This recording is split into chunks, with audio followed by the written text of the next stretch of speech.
Good evening बच्चों। तो आज हम लोग पढ़ेंगे काइनेमेटिक्स का लेक्चर नंबर 35। कल मैंने आपको प्रोजेक्टाइल का केस नंबर 2 बताया था, जिसमें हम लोग बॉल को थ्रो कर रहे थे टावर से। ओके बच्चों, और उस केस में भी हमने टोटल आपको 3 कंडीशंस बताए थे। एक बार हमने बॉल को हॉरिजॉन्टली थ्रो किया था, एक बार हमने बॉल को हॉरिजॉन्टल से बिलो फेंका था, और एक बार हमने बॉल को हॉरिजॉन्टल से एबव एंगल पे फेंका था। क्लियर? मैंने आपको बताया था कि जिसमें हम लोग बॉल को हॉरिजॉन्टली बिल्कुल फेंक रहे हैं, वो सबसे ज़्यादा पूछे जाने वाला केस है। ओके, उसके लिए हमने टाइम ऑफ फ्लाइट कैलकुलेट किया था और रेंज भी। तो मैं एक बार थोड़ा आपको रिवाइज करवा दूं। आज हम लोग इसके ऊपर प्रॉब्लम्स डिस्कस करेंगे in the form of DPP projectile 2 के। ठीक है ना दोस्तों? तो पहले फॉर्मूला याद कर लो बच्चों।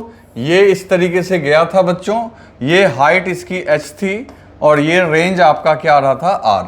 क्या क्या हमने कैलकुलेट किया था? तो आपको याद होगा हमने कैलकुलेट किया था टाइम ऑफ फ्लाइट, जो आया था 2h/g। आप यहाँ पे एक बात गौर करो कि ये टाइम ऑफ फ्लाइट जो है, this does not depend on u। ये u के ऊपर डिपेंड नहीं कर रहा है, ये डिपेंड किसके ऊपर कर रहा है? सिर्फ हाइट के ऊपर डिपेंड कर रहा है, और ऑफ कोर्स g के ऊपर तो डिपेंड कर ही रहा है।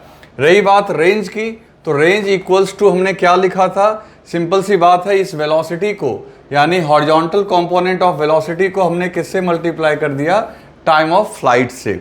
मतलब कि रेंज जो है वो डिपेंड कर रहा है u into under root 2h/g पे। ओके, यानी कि जितनी ज़्यादा वेलोसिटी होगी रेंज उतना ज़्यादा होगा। क्लियर है बच्चों? अच्छा, एक चीज़ और, यहाँ भी हॉरिजॉन्टल कंपोनेंट हर जगह क्या रहेगा? कांस्टेंट। क्योंकि मैं बार बार बोल रहा हूँ, प्रोजेक्टाइल में आपका हॉरिजॉन्टल डायरेक्शन में कोई एक्सेलरेशन नहीं होता है, जो भी चेंजेज आएंगे वर्टिकल कंपोनेंट में। क्लियर? चलो, इसके बाद हमने आपको बताया था कि वर्टिकल कंपोनेंट यहाँ पे जो आएगा, इसकी वेलोसिटी का जो y कंपोनेंट हमने बताया था 2√2gh, और हॉरिजॉन्टल कंपोनेंट तो u होगा। नेट वेलोसिटी बीच में आएगी v0। और जब आई थी बारी बच्चों v0 के कैलकुलेट करने की, तो आप हॉरिजॉन्टल कंपोनेंट का square that is u square अब प्लस वर्टिकल कंपोनेंट के स्क्वायर को कर दोगे तो √2gh। तो इस तरीके से ये वो वेलोसिटी थी जिससे ये ग्राउंड को टक्कर मार रहा था। ठीक है, और ये एंगल यहाँ पे अल्फा बन रहा था, वो अल्फा भी हम लोग थीटा बन रहा था, वो थीटा भी हम लोग निकाल सकते हैं। बहुत सिंपल है, tan थीटा इक्वल्स टू, देखो, vertical component which is under root 2gh divided by horizontal component that is u। तो tan थीटा वो एंगल है जिसपे वो स्ट्राइक कर रहा था। तो ये सारी चीज़ों को आप अच्छे से याद रखें, कम से कम इसे तो आप ज़रूर याद रखें कि इस केस में टाइम ऑफ फ्लाइट जो था अंडर रूट 2h/g, जो कि u के ऊपर डिपेंड नहीं कर रहा है, वो किस पे डिपेंड कर रहा है? हाइट के ऊपर। क्लियर? तो ये अपना रिवीजन हो गया बच्चों। ठीक है ना? जो और भी ढेर सारी और भी कंडीशंस की बात मैंने की थी, उनको भी आप एक बार देख लेना आज के क्लास को। तो आप हेडिंग दे दो काइनेमेटिक्स लेक्चर नंबर 35। तो हम लोग चलते हैं बच्चों अपने प्रॉब्लम पे, अपने डीपीपी पे चलते हैं। तो ये अपना आज का डीपीपी है, डीपीपी 2, जिसमें टोटल मैंने 10 क्वेश्चंस दिए हैं। तो मैं एक एक करके क्वेश्चन सॉल्व करता हूँ। पहले स्क्रीन पे क्वेश्चन आपके आएगा, आप वीडियो पॉज करेंगे और एक बार आप खुद ट्राई करेंगे, फिर उसके बाद आप सॉल्यूशन देखेंगे। बात समझ में आ रही है? जब क्वेश्चन आपके स्क्रीन पे आएगा तो पहले आप वीडियो को पॉज करके पहले आप ट्राई करेंगे, फिर उसके बाद मैं देखूंगा, मैं सॉल्व करूंगा। तो चलो पहले मैं आपको क्वेश्चन समझा दूं। तो ये अपना हेडिंग दे देना डीपीपी 2 प्रोजेक्टाइल मोशन। तो हम लोग बात करते हैं बच्चों क्वेश्चन नंबर 1 से। ठीक है ना? क्वेश्चन नंबर 1 से बात करते हैं। तो मैं इसको थोड़ा बड़ा कर दूं ताकि आपको दिखे आराम से। ठीक है, अब देखो, आप क्वेश्चन समझो, पहले मैं समझा रहा हूँ क्वेश्चन। देखो क्या लिखा हुआ है। A ball rolls from top of a building with horizontal velocity u। एक बॉल है जो बिल्डिंग के टॉप से रोल करने का मतलब वही थ्रो करना, गया, फेंका गया, लुढ़कता हुआ गया, जिसकी हॉरिजॉन्टल वेलोसिटी है बच्चों u। There is a stairway, वहाँ पे एक सीढ़ी है, बिल्डिंग के बगल में एक सीढ़ी है। स्टेयरवे का मतलब सीढ़ी है। एडजेसेंट टू बिल्डिंग के बगल में। इफ़ द स्टेप्स आर, जो सीढ़ी होती है ना बच्चों, उसमें पायदान होते हैं, स्टेप्स होते हैं। सीढ़ी में क्या होती है, स्टेप्स होती हैं। तो वो स्टेप्स जो हैं वो if the steps are h metre high, steps की जो ऊंचाई है वो कितनी है, h metre, and b metre wide, h metre ऊंचाई है और b मीटर चौड़ी है, then ball will hit the edge of, edge मतलब किनारा, nth स्टेप। तो बॉल जो है वो nth स्टेप को हिट करेगी। तो आपको इसमें से कोई चॉइस बताना है जिसमें n की वैल्यू दी जाएगी। क्वेश्चन थोड़ा टफ है लेकिन आप ट्राई करो, फिर मैं बता रहा हूं आपको। तो बच्चों देखो, इसको हम लोग अब सॉल्व करते हैं। मान लो ये बिल्डिंग की हाइट, ओके। अब ये बिल्डिंग के बगल में, ये बिल्डिंग है मान लो ऐसे, इसके बगल में एक सीढ़ी है और सीढ़ी कुछ ऐसी है।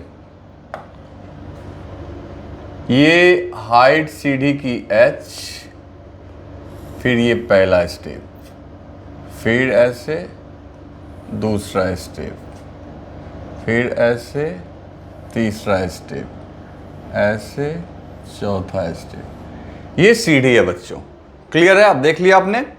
चलो, हर एक स्टेप की जो हाइट है बच्चों वो है h, हाइट कितनी है h, और इसकी जो चौड़ाई है बच्चों वो है b। It is given in question. आप देखो हाइट कितना है h एंड विड्थ जो है वो b है। अब डायग्राम देखने के बाद कुछ हद तक तो आपको आइडिया लग गया होगा कि इस क्वेश्चन को कैसे सॉल्व करना है। और ये बॉल इसके टॉप पे, यहाँ पे हाईएस्ट पॉइंट पे। अब इस बॉल की वेलोसिटी, हॉरिजॉन्टल वेलोसिटी दी गई u, ऐसा लिखा हुआ है। बॉल रोल करते हुए यहाँ u स्पीड से आया। अब ये यहाँ के बाद तो फिर ये फॉल गिरने लगेगा, और ये मान लो हाफ प्रोजेक्टाइल फॉलो करते हुए ये इस सीढ़ी के इस स्टेप के एज पे, एज का मतलब उसके किनारे पे जाके टकराया। तो मान लेते हैं अगर ये पहला पे टकराता तो हाइट h होती, रेंज b होता। दूसरे पे टकराता तो height h plus h 2h होती और range b plus b 2b होता। तो हम एक काम करते हैं, मान लेते हैं इसको nth स्टेप। कौन सा स्टेप बच्चों, nth स्टेप। इसको अगर हम लोग nth स्टेप मान लें तो सीधी सी बात है, nवां स्टेप अगर है तो जो हाइट होगी, हाइट यानी ये जो पूरी हाइट होगी, ये अगर nवां स्टेप है तो capital H equals to n into small h, क्योंकि अगर एक स्टेप की हाइट स्मॉल h है तो n स्टेप की हाइट कितनी होगी, nh। ठीक इस तरीके से बच्चों ये जो रेंज होगा, एक स्टेप के लिए b, दो स्टेप के लिए 2b, तो n स्टेप के लिए रेंज इक्वल्स टू हो जाएगा nb। आ रही है बात समझ में। चलो अब देखो, अभी कुछ देर पहले तुमने फॉर्मूला देखा था। क्या फॉर्मूला देखा था, range equals to u into, range equals to मैंने आपको बताया था u into TF, time of flight. तो टाइम ऑफ फ्लाइट बताया था, तो रेंज की जगह आप क्या पुट कर दोगे, n into b, okay. u की जगह u रहने दो, और टाइम ऑफ फ्लाइट जो बच्चों होगा, time of flight this is under root 2h upon g, और जहां पे h है वहां क्या लिख दोगे, nh। तो automatically this is nb equals to u into under root 2nh small h upon g। अब ऐसा करो, दोनों तरफ स्क्वायर कर दो, तो इधर हो गया n स्क्वायर b स्क्वायर, ये हो गया u स्क्वायर, और ये हो गया 2nh अपॉन g। अब यहाँ से एक n से एक n कैंसिल करो और इसको उधर भेज दो, तो ऑटोमेटिकली n इक्वल्स टू हो जाएगा आपका क्या, n इक्वल्स टू हो जाएगा 2h upon g b square into u square. तो ये n की वैल्यू आ गई निकल के, तो n equals to 2h upon g b square into u square. तो अब देखते हैं ऐसा कोई चॉइस है बच्चों, तो बिल्कुल ऐसा चॉइस है। आप देख सकते हो ये जो है आपका दिया हुआ है ये ऑप्शन नंबर सेकंड में, this is the right answer, है ना। तो आप एक बार इसको लिख लो ढंग से, आई होप कि आपने सॉल्व किया होगा। तो बच्चों अब बात करते हैं क्वेश्चन नंबर 2 की। तो क्वेश्चन नंबर 2 देखो, लिखा हुआ है a shell is fired from fixed artillery gun with an initial speed u such that it hits the target on ground at distance r from it. If t1 and t2 are the values of time taken by it to hit the target in two possible ways, the product t1 and t2 is। देखो मैं आपको बस इतना hint करूंगा कि ऐसा एक question हम लोग सॉल्व कर चुके हैं पिछले डीपीपी में। समझ गए बात को? ये क्वेश्चन हालांकि प्रोजेक्टाइल का केस नंबर 1 का ही है, लेकिन मेरे को इंटरेस्टिंग लगा इसलिए मैंने यहाँ पे इसको डाल दिया है। और ये क्वेश्चन पूछा है जेई मेन 2019 में। तो आप इस क्वेश्चन को देखो अच्छे से, वीडियो को पॉज करो और सॉल्व करने की कोशिश करो। वीडियो को पॉज करो और सॉल्व करने की कोशिश करो। चलो कर लिया आपने? देखते हैं इसका सॉल्यूशन हम लोग। ठीक है, इसको तो ये तो प्रीवियस क्वेश्चन था, ये आपका नंबर 1 था। चलो अब नंबर 2 की बात करते हैं हम लोग। तो दोस्तों अब इस क्वेश्चन में देखो क्या बोल के आ रहा है। आर्टिलरी गन जो है ना, वो जो टैंक देखते हो ना, टैंक तोप जिससे गोला छोड़ते हैं, है ना, जो बोफोर्स टैंक का नाम सुना होगा तुमने। वो तोप जो होता है वो गोला फेंकता है वॉर के फील्ड में। ओके, तो मान लो वो प्रोजेक्टाइल के फॉर्म में ही जाता है। मान लो कि ये आपका सरफेस है। अब यहाँ से टैंक से गोले दागे जा रहे हैं। ठीक है, अब ये टारगेट, दिस इज टारगेट, मतलब गोलों को यहां गिरना है मान लो। तो ये रेंज हो गया।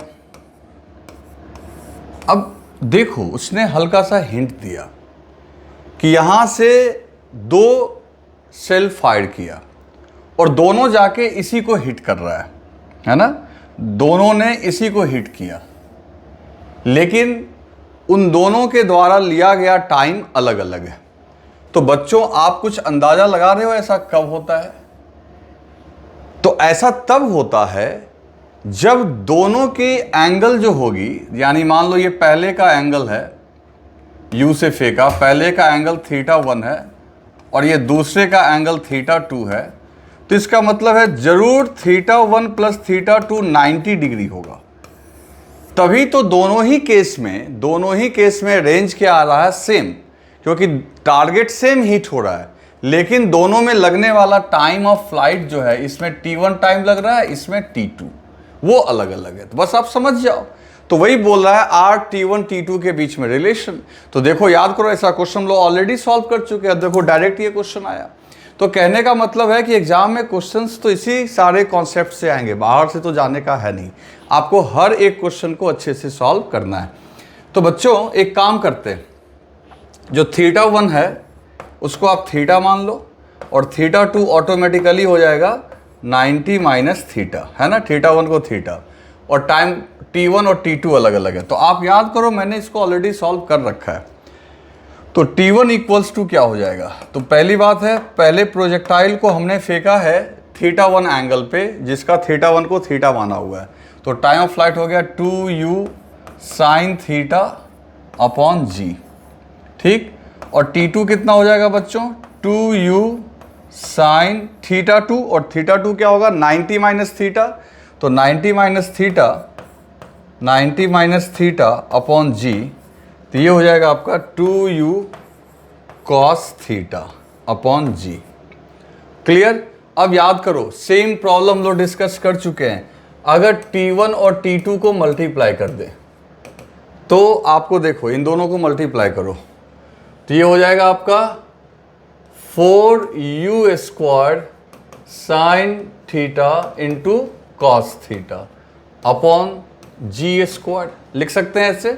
फिर देखो t1 इंटू t2, अब 4 में से एक 2 रहने दो, है ना, और एक g नीचे रहने दो, और बाकी क्या लिख दो? u square sine 2 theta upon g. कहोगे ये सब कैसे हो गया? तो सुनो, इसका एक 2 हमने इसको दे दिया, तो 2 sign theta into cos theta को साइन 2 थीटा लिख सकते हैं, और जी स्क्वायर का एक जी आगे कर दिया, एक जी यहां रहने दिया, दोनों मल्टीप्लाई करके तो स्क्वायर हो ही जाएगा। लेकिन ये फॉर्मूला आपका किसका है? रेंज का। तो T1 इंटू T2 equals to 2/G into R।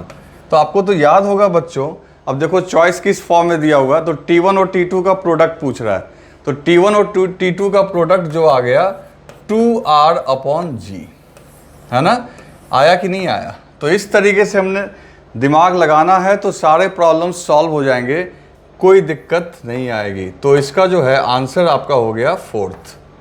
Clear? तो आप जल्दी से इसे लिख लें। आई होप कि आपने सॉल्व कर लिया होगा। तो बच्चों अब क्वेश्चन नंबर 3 देखते हैं। देखो ये भी जेईई मेन 2019 में पूछा हुआ है और ये भी केस नंबर 1 से ही है और ये इक्वेशन ऑफ ट्राजेक्ट्री पे है। ओके, तो वीडियो को पॉज करो, मैं कोई हिंट नहीं देने जा रहा आपको, आप वीडियो पॉज करो और इसे सॉल्व करो। बस मैंने आपको इतना बोल दिया कि ये केस नंबर 1 पे डिपेंड कर रहा है, केस नंबर 1 के ऊपर बेस्ड है। जल्दी से सॉल्व करके देखो क्या आंसर आएगा। कर लिया सॉल्व आपने? चलो देखते हैं। तो हम लोग इसका आंसर देखते हैं। ये तो आपने लिख लिया है पहले ही, तो हम लोग क्वेश्चन नंबर अब देखने जा रहे हैं 3, है ना। क्वेश्चन नंबर 3 तो है, ये कौन सा है, 3 है या 4 है? ये क्वेश्चन नंबर 3 है। ओके, तो हम लोग क्वेश्चन देख रहे हैं नंबर 3। तो यहाँ पे करना क्या है, करना क्या है बच्चे, करना क्या है, तो इक्वेशन देखो y equals to 2x minus 9x², ये इक्वेशन दिया हुआ है। तो this is equation of trajectory, equation of trajectory for projectile. Projectile के लिए ये इक्वेशन ऑफ ट्राजेक्टरी है। तो अब इसको आप रिलेट करो, तो y equals to x tan theta minus gx² upon 2u² cos² theta से इसको मैच करो। यहां से मैच करो, आपको सारी चीजें निकल के आ जाएगी। तो सबसे पहले देखो ये 2 है, आप ना मैचिंग करो, ये 2 है तो 2 रोल प्ले कर रहा है किसका, tan थीटा का। तो ऑटोमेटिकली बच्चों tan थीटा इक्वल्स टू क्या हो गया 2, और 2 को लिख सकते हैं 2/1, अपनी मर्जी है। और ये परपेंडिकुलर है, ये बेस है ना। तो पैथागोरस लगा दोगे बच्चों तो आराम से साइन थीटा भी कैलकुलेट होके आ जाएगा। तो साइन थीटा कितना हो जाएगा, तो साइन थीटा देखो कितना हो जाएगा, परपेंडिकुलर कितना है 2 और 2/बेस। तो किसी भी ट्रायंगल में, मान लो ये ट्रायंगल है, ये आपका बेस आपका है 1 और ये 2, तो ऑटोमेटिकली √2 का स्क्वायर प्लस 1, तो 2 का स्क्वायर 4 प्लस 1 तो √5। तो साइन थीटा लिख सकते हो 2/√5। तो automatically theta equals to sine inverse 2/√5। एक तो ये एंगल ऑफ प्रोजेक्शन मिल गया। तो जैसा कि बच्चों देख सकते हैं चॉइस में साइन और कॉस दोनों के टर्म में ही आंसर किया हुआ है, ठीक है ना। तो हम लोग एक काम करते हैं, साइन तो हमने निकाल ही लिया है, हम लोग क्यों ना कॉस भी करके देख लेते हैं। तो ये तो साइन आया, और अगर साइन थीटा की जगह कॉस थीटा लिखना होता तब तो बेस 1/√5 हो जाता ना। कॉस थीटा क्या हो जाता है, कॉस थीटा हो जाता है आपका 1/√5। तो theta equal to cos inverse 1/√5। तो साइन के फॉर्म में आंसर लिखेंगे एंगल ऑफ प्रोजेक्शन का 2/√5 और कॉस के टर्म में लिखेंगे 1/√5। लेकिन अपने को वेलोसिटी भी फाइंड आउट करनी है ना। तो देखो कैसे आएगा, एक बात देखो, x² का कॉफिशिएंट कितना है 9, यानी ये सारा मिलके हो जाना है 9। तो g/2u² cos² theta equals to 9। g की वैल्यू कितनी है बच्चों, तो g की वैल्यू 10 होती है। तो 10 को 2 से कैंसिल करोगे तो ये हो जाएगा 5, और ये हो जाएगा u² cos² theta. cos² theta तो cos थीटा कितना है 1/√5, तो cos² थीटा हो जाएगा बच्चों, cos² थीटा हो जाएगा आपका 1/5, है ना। cos थीटा 1/√5 है, तो cos² theta 1/5 equals to 9।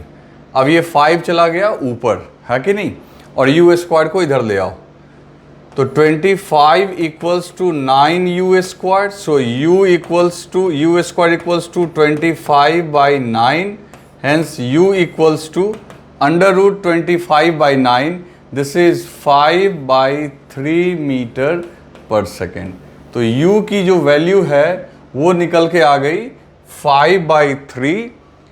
Theta के दो वैल्यू आए, कॉस के टर्म में आप ऐसे लिखोगे, साइन के टर्म में आप ऐसे लिखोगे। तो एक काम करते हैं, हम लोग देखते हैं कि हम लोग को किस टर्म में आंसर करना है और कितना आंसर करना है। तो u की वैल्यू कितनी आई है बच्चों निकल के? u की वैल्यू आई है 5/3। तो ठीक है, 5/3 इसमें भी है, 5/3 इसमें भी है। लेकिन आप देखो, अगर इसकी बात करें तो ये साइन 1/√5 है, जबकि एंगल जो होना चाहिए साइन के फॉर्म में 2/√5 होना चाहिए, जो कि ये, लेकिन इसकी वेलोसिटी मैच नहीं हो रही है। लेकिन थर्ड ऑप्शन जो है बच्चों ये बिल्कुल करेक्ट है, क्योंकि यहाँ एंगल भी देखो कॉस के फॉर्म में 1/√5 और वेलोसिटी भी है। तो अगर हम लोग देखें तो हमने कॉस के फॉर्म में ये एंगल भी निकाला है और वेलोसिटी भी 5/3। अगर साइन के फॉर्म में करते तो एंगल को लिखना पड़ता 2/√5, जबकि वेलोसिटी तो खैर वही होती। तो इसलिए आंसर जो होगा अपना थर्ड होगा, और आप इसे अच्छे से नोट डाउन कर लें।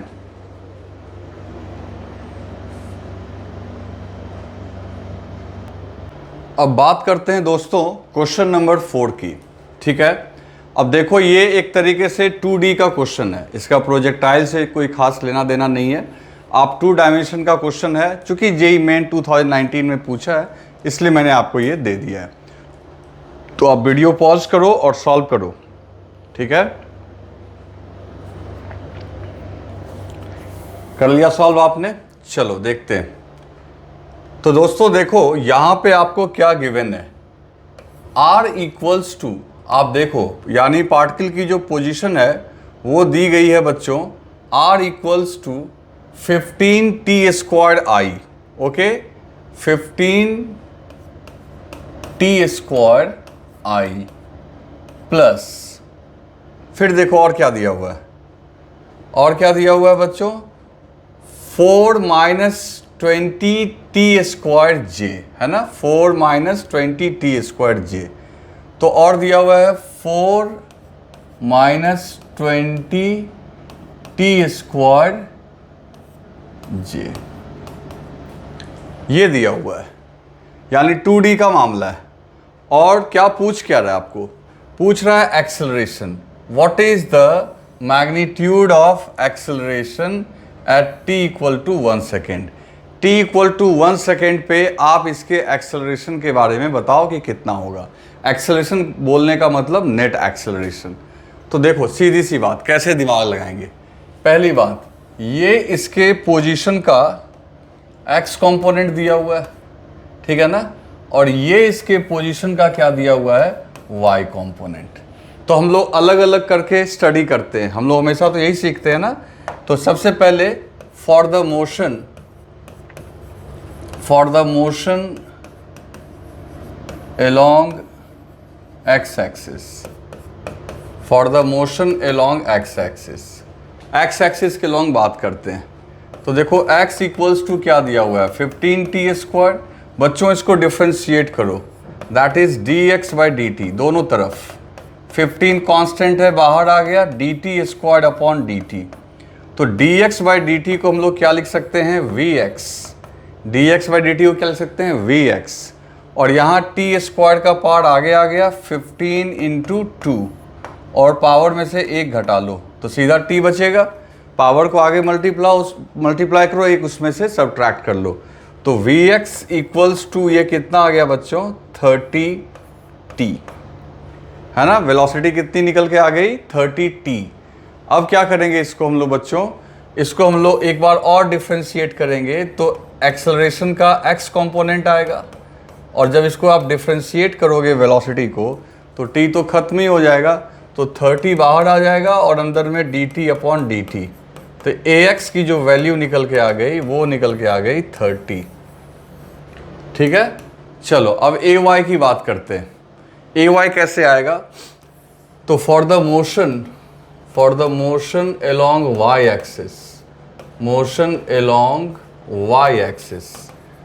एक्सिस के लॉन्ग बात करेंगे। तो y एक्सिस के लॉन्ग के लिए आपको दिया हुआ है 4 - 20t², है ना। डिफ्रेंशिएट करो तो वेलोसिटी का y कंपोनेंट के लिए y को डिफ्रेंशिएट करो, तो डिफ्रेंशिएट करोगे तो रूल नंबर 4 से डिफ्रेंशिएट करोगे अलग अलग, तो 4 का डिफ्रेंशिएशन 0 और 2 आगे आ जाएगा यहाँ पे, तो ये हो जाएगा -40t। नहीं, पावर आगे आ गया और पावर में से एक घटा लोगे, मैंने डायरेक्ट लिख दिया, एक स्टेप मैंने यहाँ पे कम कर दिया है। तो वेलोसिटी का y कंपोनेंट आ गया -40t, तो एक्सेलरेशन का y कंपोनेंट आएगा dvy/dt एंड दैट इज -40। ठीक है, तो कहने का मतलब ये हुआ कि नेट एक्सेलरेशन जो हो जाएगा बच्चों, वो हो जाएगा 30i - 40j। कहोगे कैसे समझ गए आप सर? तो देखो ax आया 30, ay आया -40, तो एक इसके साथ i मल्टीप्लाई कर दो, इसके साथ j, तो कोई भी एक्सेलरेशन अपने कंपोनेंट्स का रिजल्टेंट होता है। ax आपका पॉजिटिव है 30i और ay नेगेटिव है। लेकिन जब बात करेंगे, अच्छा सब और एक बात सुनो, टाइम पे तो ये डिपेंड ही नहीं कर रहा है, तो वहाँ जो टाइम दिया हुआ है 1 सेकेंड, वो किसी काम का मेरे लिए नहीं हुआ। अब अगर यहाँ पे आपसे कोई पूछे, मैं इसको थोड़ा ऊपर कर दूँ, अगर आपसे कोई पूछे कि एक्सेलरेशन का नेट रिजल्टेंट मैग्नीट्यूड क्या होगा, तो आप 30 का स्क्वायर करोगे और 40 का स्क्वायर करोगे, अंदर में ये स्क्वायर होने पे प्लस ही रहेगा, ये नहीं कि माइनस कर देना।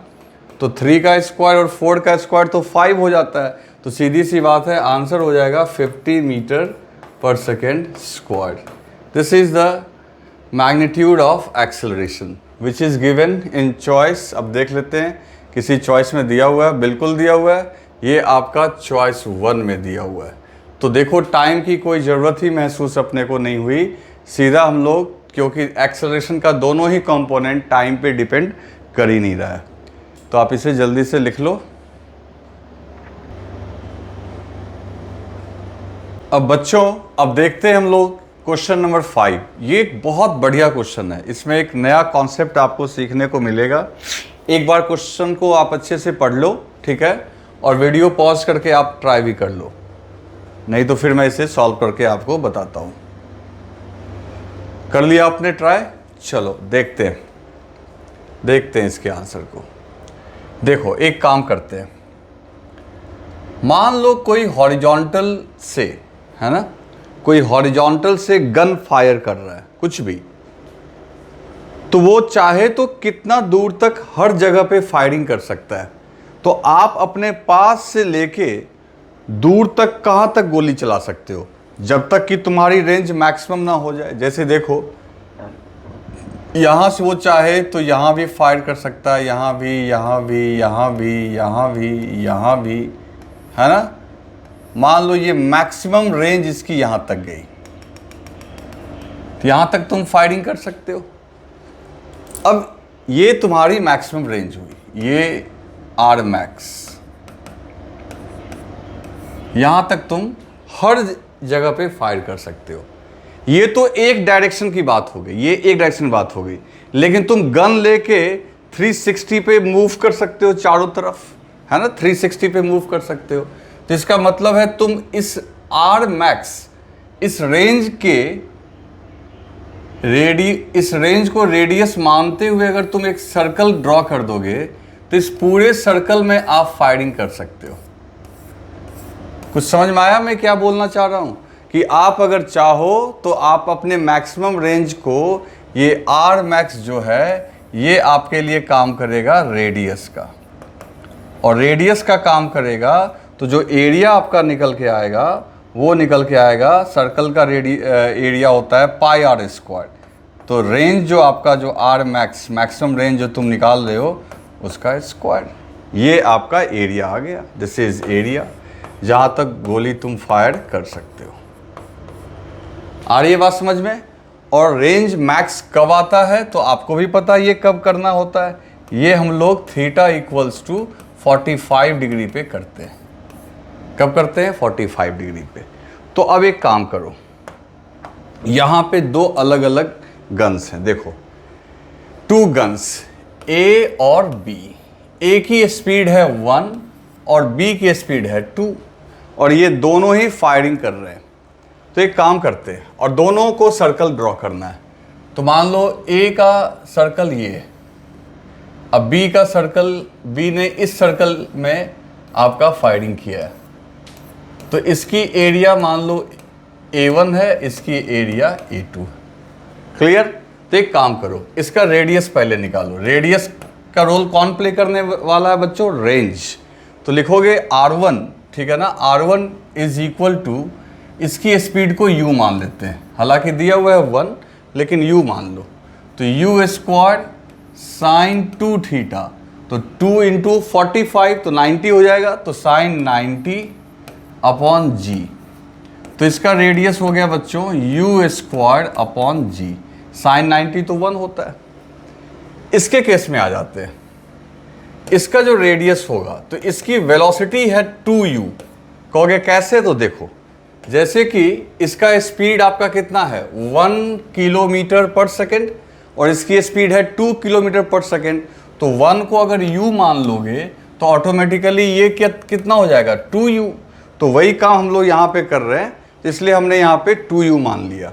और रेंज इसको भी मैक्सिमम चाहिए, तो ये भी एंगल तो रखेगा आपका 45 ही, तो एंगल ऑफ प्रोजेक्शन ये भी 45 रखेगा, तो 45 इंटू 2 हो जाएगा 90 एंड अपॉन जी। तो ये और इसका स्क्वायर है, वेलोसिटी का स्क्वायर, तो साइन 90 हो गया 1, तो ये हो जाएगा बच्चों 4u स्क्वायर, R2 जो हो गया 4u स्क्वायर अपॉन जी।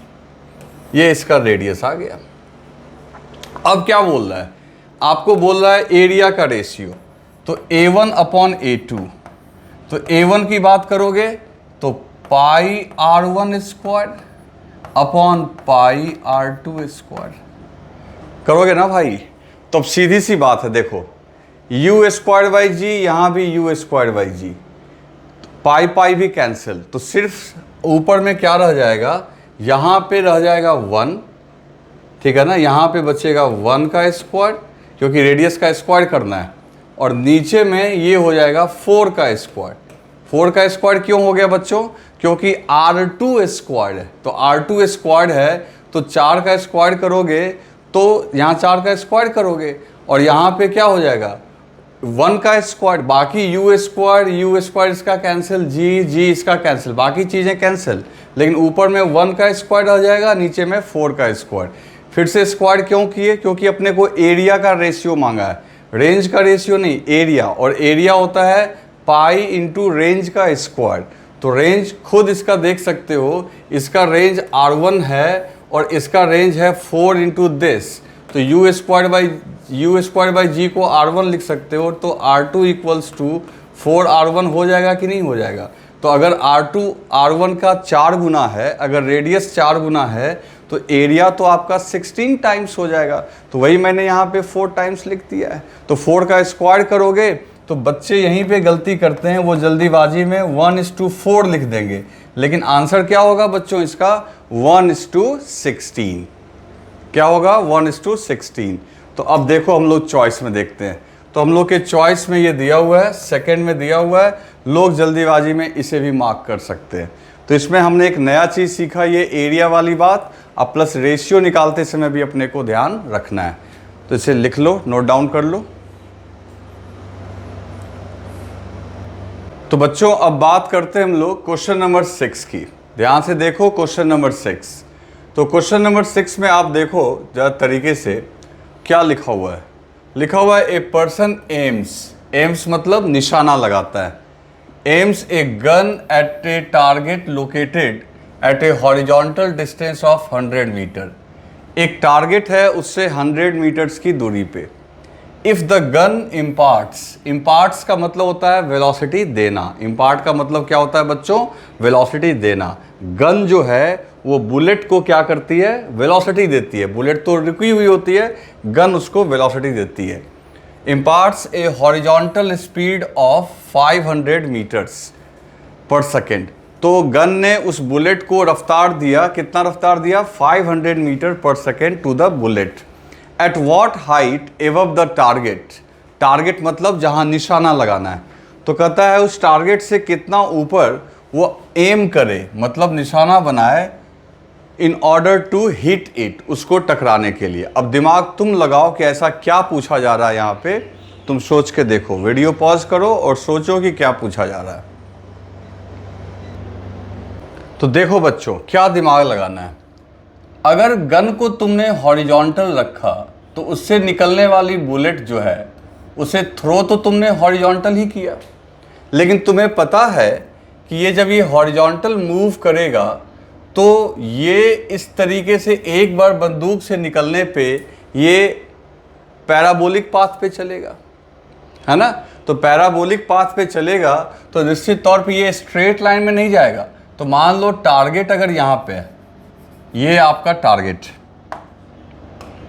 ये आपका टारगेट है ना, ये टारगेट। तो अगर आप टारगेट को, अगर मान लो किसी ने टारगेट को डायरेक्ट लगा के निशाना लगाया, किसी ने गन को यहाँ रखने के बजाय यहाँ से निशाना लगाया डायरेक्ट टारगेट को, तो वो गोली जो है वो ऐसे नहीं जाएगी, वो गोली फिर ऐसे जाएगी तो मिस कर जाएगी। तो ऑटोमेटिकली अब अगर आप निशाना लगाओगे तो आपको जो निशाना लगाना है, एम करना है, वो इस पॉइंट को, आपको ये नहीं दिखेगा, आप तो इस पॉइंट को टारगेट मानोगे और इसको अगर निशाना लगा के गोली छोड़ोगे तब जाके गोली जो है तुम्हारी इसको लगेगी। तो इसका मतलब तुम टारगेट से ऊपर निशाना बना रहे हो, और कितना निशाना बना रहे हो तो मान लेते हैं एच ऊपर, और ये एच, तो इसका मतलब है ये एक तरीके से हाफ प्रोजेक्टाइल का केस हो गया, यानी ये एच। तो ये एच ही आपको निकालना है कि टारगेट के ऊपर कितना निशाना लगाएंगे ताकि इससे गोली जाके लगे। ऐसा क्यों किए हम लोग, समझ में आए नहीं बात, क्योंकि जैसे जैसे गोली आगे चलेगी उसकी जो हाइट है वो घटेगी। तो मैं नीचे वाला रब कर दे रहा हूँ, ये मैंने आपको समझाने के लिए बताया था, तो यहाँ ऐसा कुछ नहीं है, ठीक है बच्चों। तो अब देखो इसी को कैलकुलेट करना है। अब तो ये हाफ प्रोजेक्टाइल का मामला हो गया, आप समझ जाओगे एकदम आराम से। कैसे, तो देखो रेंज दिया हुआ है 100 मीटर, ओके। तो ये आपकी बात दी गई है रेंज, और साथ ही साथ वेलोसिटी u भी दिया हुआ है, दिस इज 500 मीटर पर सेकेंड u, और रेंज कितना दिया हुआ है 100 मीटर। तो आपको निकालना है h। तो आपको याद होगा बच्चों फॉर्मूला क्या था, range equals to u into under root 2h/g, यही तो हमने पढ़ा था फॉर्मूला। तो रेंज की जगह आप क्या लिख दोगे 100, u की जगह क्या लिख दोगे 500 इंटू अंडर रूट 2h/g, और g की वैल्यू क्या हमें लेना है 10। तो ऑटोमेटिकली नीचे में लिख दिया हमने 10। तो ये देखो, ये 0 से 0 कैंसिल, 5 को इधर ले आओ, 1/5, और यहाँ अंदर भी कट गया, अंडर रूट h/5, यही तो होगा बच्चों। अब दोनों तरफ स्क्वायर कर दो, तो दोनों तरफ स्क्वायर कर दोगे तो इधर हो गया 1/25 और इधर हो गया h/5। आ रही है बात समझ में, 5 का स्क्वायर करेंगे तब ना। सो h इक्वल्स टू हो जाएगा बच्चों 5/25, तो ये आ गया 1/5 मीटर, 1/5 मीटर। अगर इसे सेंटीमीटर में कन्वर्ट करना है तो वो भी कर सकते हैं हम लोग, 100 से मल्टीप्लाई कर दें तो ये आ जाएगा आपका 20 सेंटीमीटर। तो टारगेट से आपको गन को कितना ऊपर एम करना पड़ेगा, 20 centimetre second is the answer, okay. तो आप इसे लिख लो अच्छे से।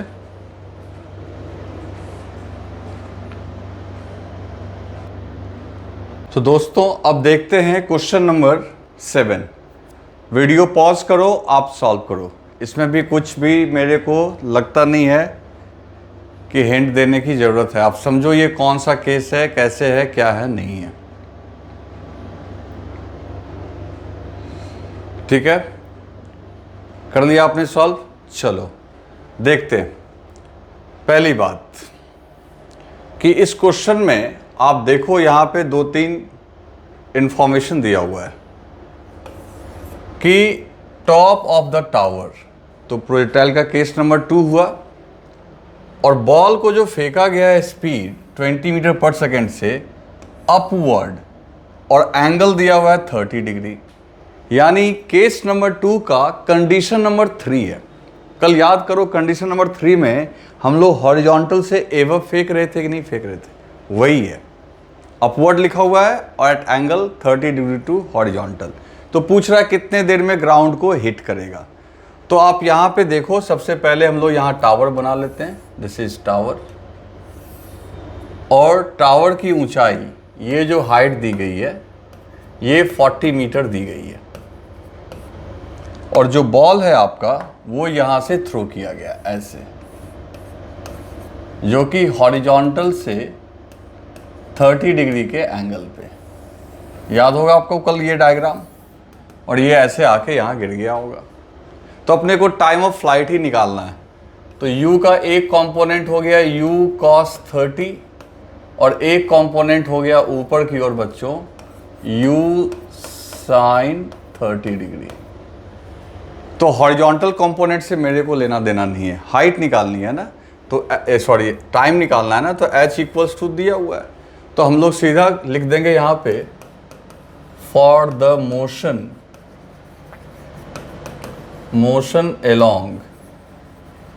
along y axis. तो बच्चों सीधी बात है, delta y equals to u y t plus half a y t square. Vector form में लिख दिया हमने। डिस्प्लेसमेंट अल्टीमेटली डाउनवर्ड, यानी नीचे आपका कितना लिखा हुआ है 40 मीटर। ओके, -40 क्यों लिखा, समझ में आई बात आपको। वेलोसिटी है ऊपर की ओर, दैट इज u sin 30 और टाइम मान लो t लग रहा है, और एक्सेलरेशन है downward -half gt square. u की वैल्यू दी गई है अपने को, कितनी है, दैट इज 20 मीटर पर सेकेंड। ओके, तो यहाँ पे लिखेंगे -40 और u की जगह 20 और sin 30 हो गया बच्चों 1/2 इंटू t, और g आपका कितना दिया हुआ है 10, तो 2 से कैंसिल हो गया तो 5t स्क्वायर। अब सबको लेके एक तरफ चलो, तो एक तरफ लेके आओ, तो 5t स्क्वायर, ये इधर आएगा तो प्लस हो जाएगा, और ये आएगा तो माइनस हो जाएगा, -10t, और ये तो पहले से ही माइनस है 40 इक्वल्स टू 0। अब देखो ये क्वाड्रेटिक इक्वेशन आ गया। अब इन सभी में भी 5 कॉमन ले सकते हैं, तो यहाँ क्या बचेगा बच्चों t स्क्वायर। 5 कॉमन लेके उधर भेज दो तो 0 से मल्टीप्लाई होके ख़त्म। 5 कॉमन लेने पे ये बचेगा आपका 2t और ये बचेगा -8 इक्वल्स टू 0। समझ में आ रही है ना बात। 5 से 2 को डिवाइड, 5 को 10 से डिवाइड करोगे 2 और 40 को 5 से डिवाइड, मतलब पूरे इक्वेशन को 5 से डिवाइड कर दो। तो 0 को 5 से डिवाइड करोगे 0, 40 को किया तो 8, 10 को किया तो 2, और ये हो गया। अब इसका हम लोग फैक्टर आराम से तोड़ सकते हैं। कैसे फैक्टर तोड़ सकते हैं, तो -2t को हम लोग चाहें तो लिख सकते हैं बच्चों -4t अब plus 2t, -4t plus 2t, तो -2t तो हो ही जाएगा, और -8। आई बात समझ में ना। -2t को हमने लिख दिया -4t अब प्लस 2t। अब इसमें t कॉमन ले लो, तो ये हो गया t -4, और यहाँ पे 2 कॉमन ले लो, तो ये भी हो गया t -4 इक्वल्स टू 0। अब सीधी सी बात ये है कि अब इसमें से t -4 कॉमन ले लो, तो t -4 into t plus 2 equals to 0। तो अगर t प्लस 2 इक्वल्स टू 0 करोगे तो t की वैल्यू आ जाएगी -2 विच इज़ नॉट पॉसिबल। लेकिन t इक्वल टू -4 करोगे, t -4 इक्वल टू 0 करोगे तो t की वैल्यू कितनी निकल के आ जाएगी 4, विच इज़ करेक्ट। तो बच्चों इसको 4 सेकेंड लगेगा। -2 क्यों नहीं हुआ, क्योंकि टाइम इंटरवल नेगेटिव नहीं हो सकता। टाइम इंटरवल नेगेटिव नहीं हो सकता, इंस्टेंट हो सकता है, इंटरवल कभी नहीं होगा। तो आंसर आया बच्चों 4 सेकेंड्स। तो आप इसे राइट डाउन कर लो, बहुत सिंपल था, आप लोगों से सॉल्व भी हो गया होगा।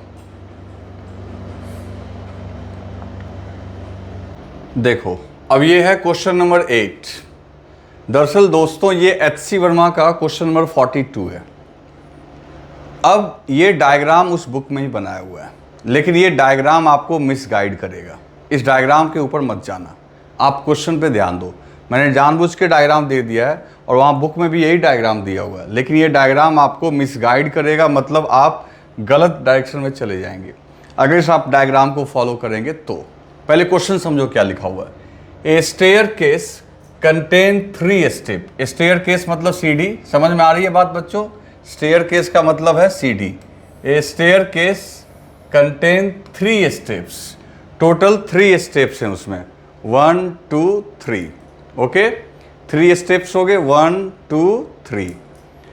सभी की जो हाइट है 10 सेंटीमीटर और चौड़ाई जो है वो 20 सेंटीमीटर है। What should be the minimum horizontal velocity of ball rolling off the uppermost plane? मतलब एक बॉल को यहाँ से क्या वेलोसिटी दें, लेकिन ये ध्यान रखो वो क्या बोल रहा है, मिनिमम वेलोसिटी, कम से कम। ज़्यादा से ज़्यादा तो कुछ भी दे सकते हैं, कम से कम कितनी वेलोसिटी दें ताकि ये लोअर मोस्ट प्लेन को डायरेक्टली हिट करे। तो चलो सॉल्व करो, दिमाग लगाओ और डायग्राम से कंफ्यूज मत होना। कर लिया सॉल्व तुमने? चलो देखते हैं इसका आंसर, देखते हैं। तो बच्चों इसका आंसर देखते हैं, ये आपने लिख लिया होगा, प्रीवियस क्वेश्चन था। तो पहले हम लोग ना डायग्राम्स ड्रॉ करते हैं, डायग्राम ड्रॉ करते हैं। देखो क्या है डायग्राम, ये हुआ, फिर ये है ना, एक स्टेप, 2 स्टेप, तीसरा स्टेप, और फिर ये लोएस्ट प्लेन। अब ध्यान देना बच्चों, बॉल को यहां से मिनिमम वेलोसिटी देना है ताकि इसको डायरेक्टली, ये नहीं कि बीच में कहीं टप्पा खा के जाए, ऐसे नहीं, डायरेक्टली वहां जाए। तो एक तो इसको बहुत ज़्यादा वेलोसिटी दे दोगे तो यहां जाके गिर जाएगा, कोई दिक्कत नहीं है, जो डायग्राम उसने बना के दिखाया है। लेकिन बच्चों अपने को कह रहा है मिनिमम, इसे तो हम लोग एक्सेप्ट नहीं करेंगे। थोड़ा और कम वेलोसिटी दोगे तो क्या होगा, ऐसे गिर जाएगा। ठीक है, कोई बात नहीं, चूंकि कह रहा मिनिमम तो हम और कंजूसी करते चले जाएंगे।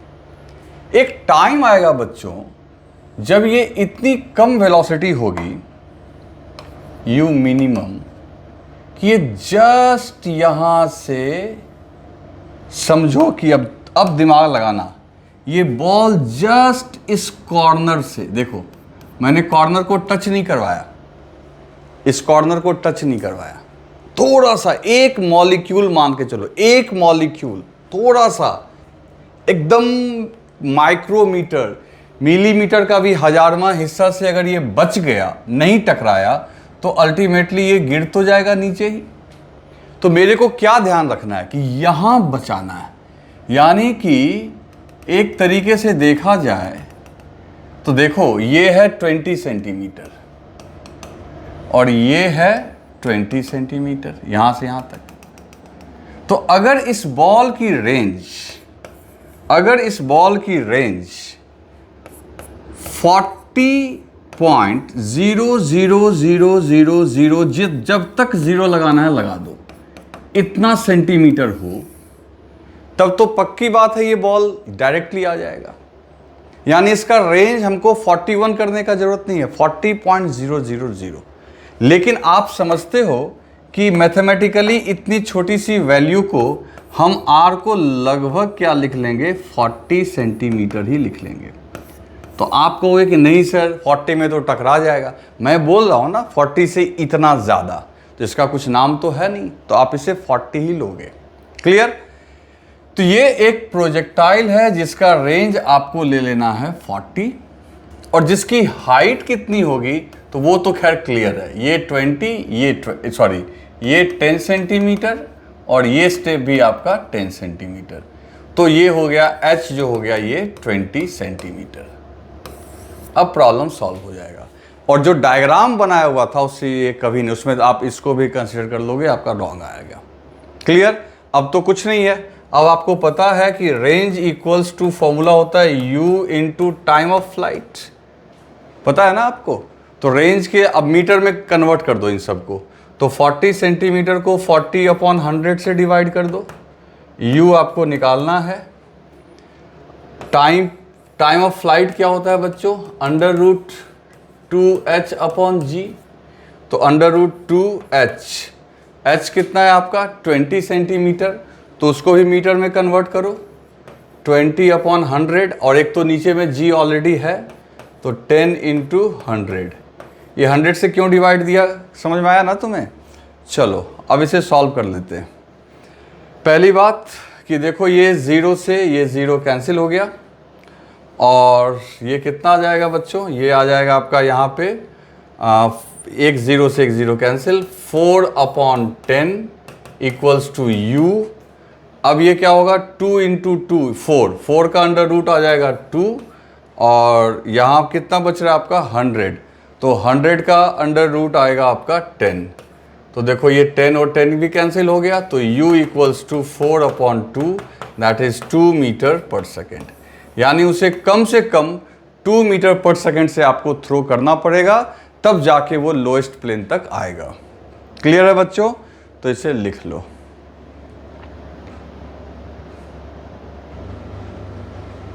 अब बात करते हैं दोस्तों क्वेश्चन नंबर 9 की। ओके चलो, 9 भी बहुत बढ़िया क्वेश्चन है। अब थोड़ा सा यहाँ पे मैं आपको समझा दूँ। देखो लिखा हुआ है, a person standing on the top of A Cliff. Cliff मतलब छत, ऊंचाई, टावर, वही हो गया ऊंची बिल्डिंग, ऊंची बिल्डिंग का छत। क्लिफ का मतलब वही होता है जो 171 फीट हाई है। Has to throw a packet, उस आदमी को एक पैकेट फेंकना है। किसके पास? To his friend standing on the ground, जो ग्राउंड पे खड़ा है, और 228 feet horizontally away. Horizontal distance कितना है? 228 फीट का। If he throws the packet directly aiming his friend, अगर उसने पैकेट को डायरेक्टली अपने दोस्त को एम करके फेंका, with the speed of this, how short will the packet fall. How short का मतलब पैकेट उसके दोस्त के पास जाने की बजाय पहले गिर गया। कितना पहले गिर गया? अब ये कैसे होगा, ये दिमाग तुम लगाओ, मैं अभी आपको सॉल्व करके बताऊंगा। मैंने क्वेश्चन का हिंदी में अच्छे से मतलब समझा दिया है, आप एक बार सोचो, वीडियो पॉज करो और सोच के देखो। सोच लिया आपने? चलो देखते हैं इसका आंसर। तो ये 8 नंबर क्वेश्चन था बच्चों, अब हम लोग 9 नंबर देख रहे हैं। तो जो क्वेश्चन का लैंग्वेज कर रहा है बच्चों, उसके हिसाब से काम करो। क्वेश्चन नंबर 9, सबसे पहले ये क्लिफ हो गया, मतलब एक टावर हो गया जिसकी ऊंचाई h जो है 171 फीट है। कितना है बच्चों? 171 फीट। क्लियर? अब ये ग्राउंड पे उसका एक फ्रेंड है यहां पे, इस फ्रेंड के पास इसे एक पैकेट फेंकना है। तो ये जो है बच्चा, इसको ना फिजिक्स नहीं आती है, तो इसने क्या सोचा कि मैं अपने फ्रेंड को डायरेक्ट निशाना बना के, है ना, ऐसे मैं ऐसे फेंक दूंगा तो ये पैकेट मेरे फ्रेंड के पास पहुंच जाएगा। थोड़ा फ्रेंड को आगे बना देते हैं हम लोग, फ्रेंड को यहां बना देते हैं, ठीक है ना। तो ये जो सोच रहा था बच्चों कि अगर हम अपने पैकेट को इस तरीके से थ्रो करेंगे डायरेक्टली अपने दोस्त के पास, तो पैकेट ऐसे चला जाएगा। लेकिन आपको पता है ऐसा नहीं हो सकता, ये तो स्ट्रेट लाइन में जाएगा। और तुमको पता है कि ऐसे अगर तुम फेंकोगे भी तो जो बॉल है यानी वो पैकेट है, वो कुछ इस तरीके से पैराबोलिक पाथ पे गिरेगा। यानी ये कंडीशन नंबर 2 हो गया, केस नंबर 2 का कंडीशन नंबर 2। यानी ये पैकेट यहां जाके गिरेगा। ये मान लेते हैं रेंज R, और इसका फ्रेंड है टोटल कितनी दूरी पे? तो इससे था वो 228 फीट की दूरी पे। तो ऑटोमेटिकली ये जो डिस्टेंस है ये, इसको मान लो x0। तो x0 जो होगा बच्चों वो 228 में से R माइनस कर लो। आपको यही तो पूछा है कि कितना पहले वो पैकेट गिर जाएगा। कितना सिंपल है, देखो जब हम लोग लिखे चीज़ों को तो कितना आसान हुआ। लेकिन अभी इसमें बहुत सारी चीज़ें बाकी हैं। अब जैसे देखो, सबसे पहली बात कहोगे कि सर एंगल कैसे निकलेगा, तो अभी एंगल आ जाएगा, देखते जाओ तुम। मान लो ये हॉरिजॉन्टल डायरेक्शन है, and this is angle theta. ये अपने को पता नहीं है, लेकिन अगर ये एंगल थीटा है तो ये एंगल भी थीटा होगा, क्योंकि ये दोनों पैरेलल लाइंस है। और ये थीटा निकालना मेरे लिए बहुत आसान काम है, क्योंकि इसमें परपेंडिकुलर और बेस दिया हुआ है। तो आप यहाँ पे लिख सकते हो tan theta is equal to perpendicular 171 divided by 228। बात समझ में आ रही है ना? ये थीटा और ये थीटा तो सेम होगा ना, क्योंकि ये दोनों पैरेलल लाइन है, एकांतर कोण बोलते हैं इसको। चलो अब ये कैंसिल होगा, ये कटेगा, किससे कटेगा? तो 49 से कटेगा। 49 से 3 टाइम्स में, और 49 से ये 49 नहीं 57 से ये 3 टाइम्स में, और 57 से ये 4 टाइम्स में। ये मेरे को याद रहता है, इस क्वेश्चन को मैंने कई बार सॉल्व किया हुआ है, तो कैलकुलेशन याद है। 57 को 3 टाइम्स में काट दोगे, 57 को 3 से मल्टीप्लाई करो ना, आ जाएगा 57 से 4। तो ये tan थीटा जो है बच्चों, ये आ गया आपका 3/4। और इसका मतलब आप ट्रिगोनोमेट्री में मैंने आपको बता रखा है, इसका मतलब थीटा जो निकल के आया 37 डिग्री। अगर tan थीटा की वैल्यू 3/4 आए तो इसका मतलब थीटा 37। तब तो आपको सब कुछ पता चल गया भाई। अब आपको करना क्या है? तो सबसे पहले आप टाइम ऑफ फ्लाइट निकालो, इसका टाइम ऑफ फ्लाइट निकालो। तो देखो u वेलोसिटी है, तो u इसकी वेलोसिटी का एक कंपोनेंट u cos थीटा, और नीचे क्या हो जाएगा u sin थीटा। तो कल आप याद करो, सब कुछ मैंने आपको कल लिखवा रखा है। तो for the motion along x axis, for the motion, पहले हम लोग y का काम करते हैं, मोशन अलोंग y एक्सिस। तो आप फॉर्मूला लिखोगे delta y equal to u y t plus half a y t square. और डिस्प्लेसमेंट देखो नीचे की ओर हो रहा है, y एक्सिस के नेगेटिव y के लॉन्ग, तो -171। y कंपोनेंट कितना है? u sine theta. u की वैल्यू कितनी दी गई है? 15 फीट पर सेकेंड। देखो क्वेश्चन में लिखा हुआ है, क्वेश्चन में लिखा हुआ है, आप देख सकते हो, जो वेलोसिटी है 15 फीट पर सेकेंड है। उसके बाद टाइम तो अपने को निकालना ही है, एक्सेलरेशन भी नीचे की, अच्छा ये भी नीचे है तो माइनस लिखोगे, क्योंकि वेलोसिटी का डायरेक्शन भी किधर है? नीचे। फिर एक्सेलरेशन भी नीचे, तो -12। और एक जगह g, और g की वैल्यू फीट पर सेकेंड में 32 होती है, तो यहाँ लिखोगे 32। समझ गए ना? 10 नहीं लिख देना, 32 इंटू टी स्क्वायर। ठीक है, अब एक काम करते हैं, सारे माइनस को प्लस कर लेते हैं। तो 171 इक्वल्स टू 15। अच्छा ये रॉन्ग लिख दिया ना मैं, यहाँ पे देखो, यहाँ गलती हो गई, क्योंकि यू वाई जो है, यू वाई क्या है? ये यू साइन थीटा है आपका, ये जो है यू साइन थीटा ही रोल प्ले कर रहा है यू वाई का। तो यू वाई की जो वैल्यू होगी, अब स्पेस थोड़ा कम पड़ रहा है बच्चे मेरे को, तो यू वाई होगा यू साइन थीटा, और यू की वैल्यू है 15 और साइन 37, तो वो होता है बच्चों 3/5। आप याद करो, मैंने बता रखा है 3/5। तो 5 से ये कैंसिल हो गया, तो ये 9 होगा। तो यहाँ मैंने 15 जो लिख दिया है, 15 नहीं बल्कि 9 होगा। ठीक है ना? क्योंकि यहाँ पे हमको किसकी वैल्यू लिखनी है? यू वाई की लिखनी है, ना कि यू की। यानी यू वाई कौन है? U sine theta. तो लिखोगे -90, है ना? क्या लिखेंगे बच्चों? -90। तो माइनस माइनस सबका प्लस, तो दिस इज 9t और प्लस 16t स्क्वायर। यहाँ 32 हमने क्यों लिखा? क्योंकि फीट में g की वैल्यू 32 होती है। अब एक काम करो, इसको भी इस तरफ ले आओ। तो एक तरीके से ये इक्वेशन आ गया 16t square plus 9t minus 171 equals to 0। ये माइनस क्यों हुआ? तो ये एक तरफ आएगा तो माइनस हो ही जाएगा, ये दोनों तो खैर प्लस है, इसके तरफ लेके आओगे तो माइनस हो जाएगा। अब ये क्वाड्रेटिक इक्वेशन आ गया। अब इस क्वाड्रेटिक इक्वेशन का सॉल्यूशन बहुत ईजी है, मेरे को पहले से पता है, आप चाहो तो इसको कैलकुलेट कर भी सकते हो। देखो 9t को हम लोग लिख सकते हैं 50, इसको लिख सकते हैं बच्चों हम लोग 57t माइनस 48t। देखो 57 में से 48 घटाओगे तो 9 तो आएगा, ये 9 आएगा। अब -171 इक्वल्स टू 0।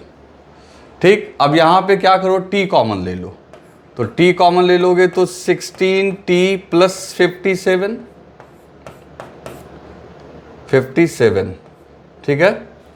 t कॉमन ले लिया तो 16t प्लस ऐसे, ये t है, पहला t है दूसरा प्लस है बच्चों, पहला t है दूसरा प्लस है। अब यहाँ क्या करो, इसमें -3 कॉमन ले लो, तो 16 तिया 48, माइनस ले लिया तो अंदर में प्लस हो जाएगा, तो ये भी हो जाएगा 16t, और 57 को 3 से मल्टीप्लाई करने पे ये आता है, तो ये हो जाएगा 57 इक्वल्स टू 0। तो आप जल्दी से लिखो, स्पेस नहीं है, आप जल्दी से लिखो, फिर मैं नेक्स्ट पेज पे आपको बता रहा हूँ।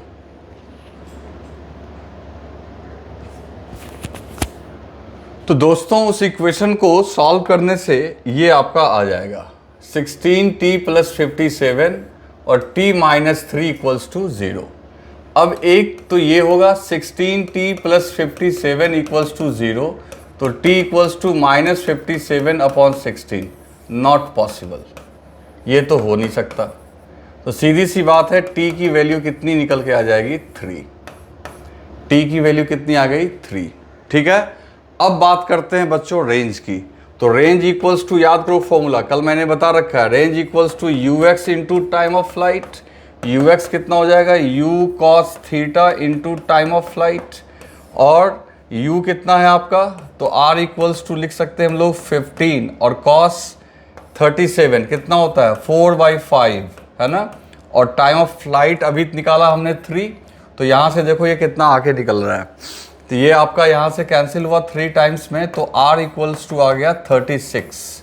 तो x नॉट कितना पहले गिरा था बच्चों, तो 228 में से आपको r माइनस करना है, तो 228 में से 36 माइनस करोगे तो ये 192 फीट आएगा, यानी ये पैकेट आपका 192 फीट पहले गिर जाएगा।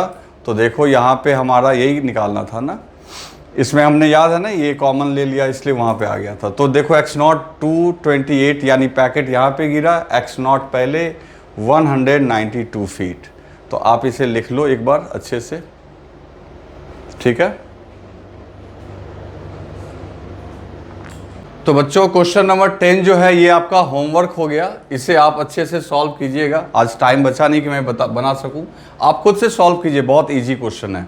ये हेलीकॉप्टर से फ्लड रिलीफ के लिए जो बाढ़ में सहायता पहुंचाई जाती है उस पर आधारित क्वेश्चन है, थोड़ा दिमाग लगाएंगे तो सॉल्व हो जाएगा। ठीक है बच्चों, तो नेक्स्ट क्लास में इसको सॉल्व कर दूंगा और साथ ही साथ प्रोजेक्टाइल का केस नंबर 3 डील करेंगे। 2 हो गया, केस नंबर 3 डील करेंगे। ओके।